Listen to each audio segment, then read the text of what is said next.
All right, welcome back to the final lecture for the class and the semester.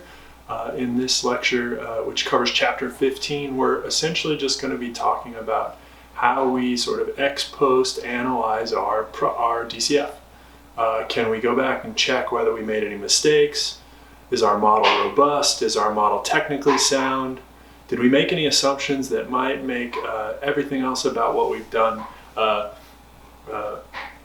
fall apart, or did we make any bad assumptions, I guess is a better way to say that.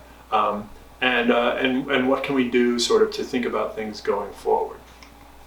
Okay, so we're going to break this session down into 4 parts. It's going to be actually pretty quick. This is a really short chapter. We're going to talk about a few things, but mainly we're going to ask ourselves to check the model to make sure that it's technically correct. And this just means things like, does the balance sheet balance in every year? Then we're going to check the model to make sure that it's economically consistent. And this just means that check all of our assumptions. Do all of our assumptions make economic sense? If we make a forecast choice or we predict some change in some financial variable, is there economic rationale behind those choices? Then we'll check the model itself by doing what are called sensitivity and scenario analyses. And in this way, we will analyze the way that the firm's behavior might change the outcome of the model. In other words, given our prediction is our best prediction about the future, what might happen if the future doesn't go the way we think it's going to go? Sensitivity analysis and scenario analysis, they allow us to check those things, to judge those things. And as long as we've got a well-done model, meaning as long as our Excel model or whatever spreadsheet function we're using is well done so that everything flows from one thing to the next, these two things are actually pretty straightforward to do. In other words, I can change my assumptions and see how that changes my ultimate enterprise value. And that, by the way, should be your goal when you're doing this, right? You should see now that you're doing the final homework, that by using the 4th homework results that I provided to you, that my goal is to be able to change one of the forecasts and see it change your enterprise value in your homework, right? That's one of the things I'm going to grade you on. Does the whole model flow through so that if I change a forecast, I get a new enterprise value? And if that's true, then a sensitivity analysis is really straightforward. A scenario analysis is a little harder, but we'll talk about both of them and what they mean. So let's start by talking about technical robustness. And all of that means is that we should be checking to make sure that all of the accounting statements and all of the financial rules are true and they hold. In other words, the balance sheet identity must hold, right? It should balance. The assets should equal liabilities and owner's equity, and that should be true in every year. Now, hopefully in our forecast, that's taken care of by the plug. And hopefully you've now seen at least one version, that's the one that I gave you, of how to automate the plug so that that happens automatically. Right? And some of you did that and you got your extra credit, and that was awesome. A couple of you did it really elegantly, and kudos to you.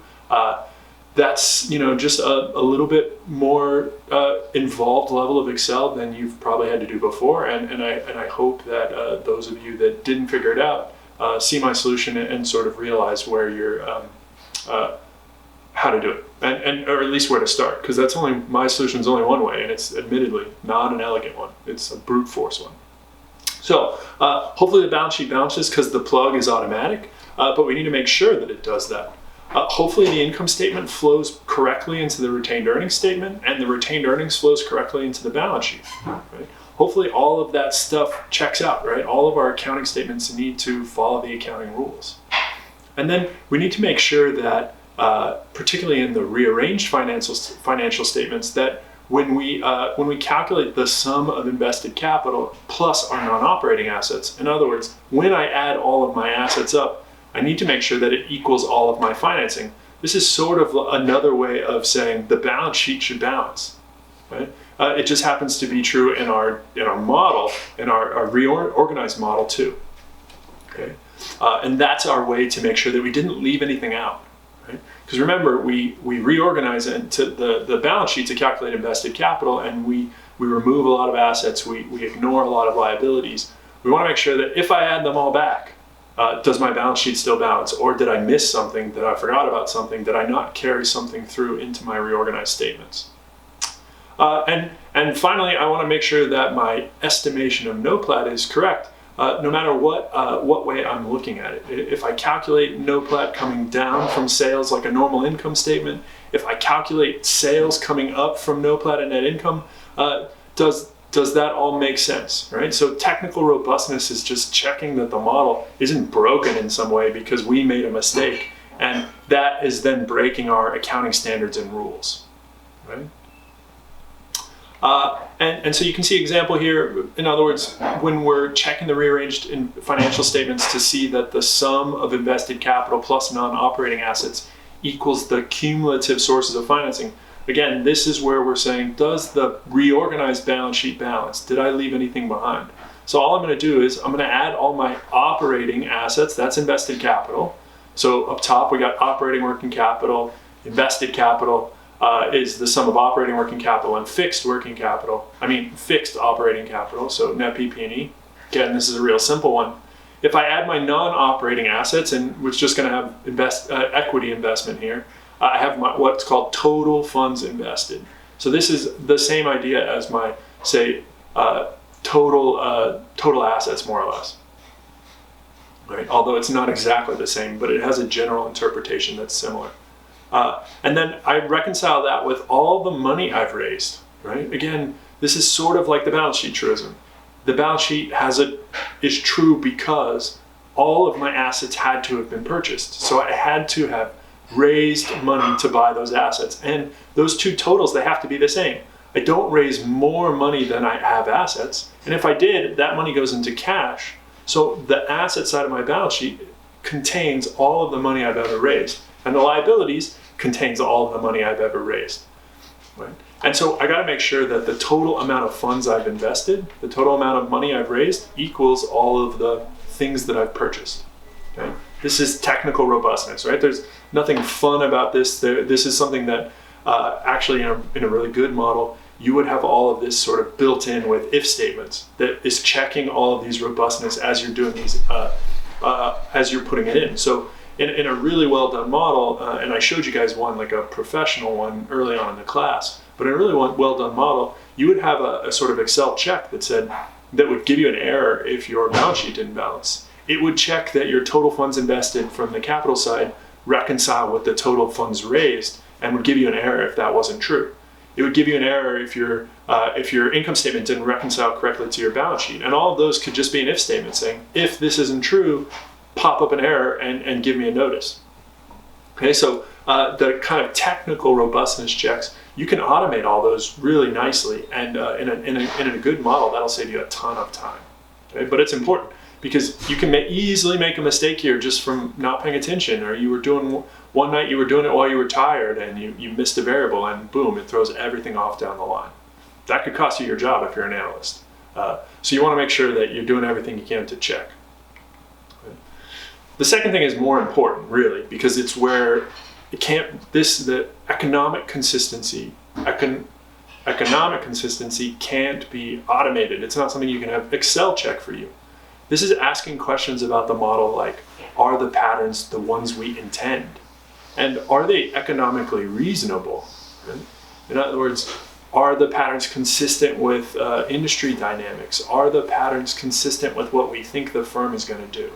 Right? Am I making any assumptions or any forecasts or any changes in my model that are completely outside the realm of what I should be just generally expecting economically? Okay, so we'll sort of walk our way through these four options. These are the ones that should guide your analysis, guide you as you walk your way through your analysis of your DCF model. Right? Starting with, are the patterns intended? Right?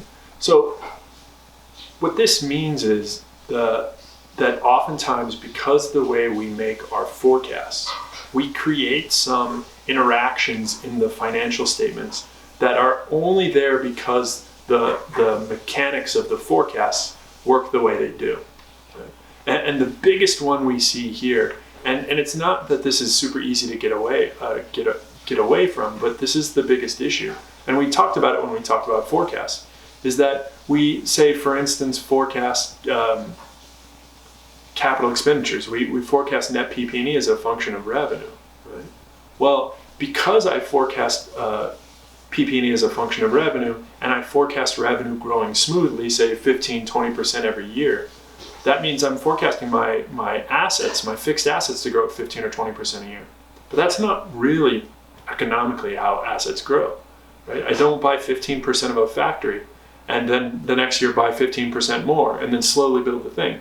No, I don't build a factory until I absolutely need one. And then I build it and I spend all that money all at once. So my PP&E is relatively stable for a couple of years, and then it jumps up sharply as I spend a bunch of money on a new factory and machines, and then it's stable again for another 15 years while I produce as much as I can in the new factory.